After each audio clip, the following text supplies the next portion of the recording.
Mina soovitan raamatut Minu kangelased, mis on kirjutatud Andrus Kasemaa poolt. Nüüd Kasemaaga ma juhtumisi kohtusin sel suvel ja ma sain teada, et tegemist on väga normaalse, heatahtliku, sooja, empaatilise inimesega. Ehk siis kunstnik, kes on päriselt hea inimene. Nüüd see on oluline. Aga teine oluline aspekt Kasemaa juures on see, et ta on paganama hea kirjanik. Üks minu lemmikkirjanik Eestis. Ja Minu kangelased, võiks ju arvata, et see räägib kuidagi heroilistest inimestest, eks ju, näiteks sõjakindralid, aktivistid.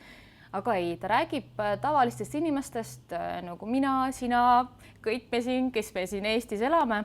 Ja kuigi raamat vaatab just Nõukogude Liidu aega, siis ta ei tee seda kuidagi romantiseerivalt ja nostalgitsevalt, vaid ta näitab, et inimene peab hakkama saama lõpuks iga riigikorra ajal ja needsamad vinjetid, mis lõpuks moodustavadki sellise romaani, näitavadki seda tavalise inimese tavalist ja korraga ka imelist elu.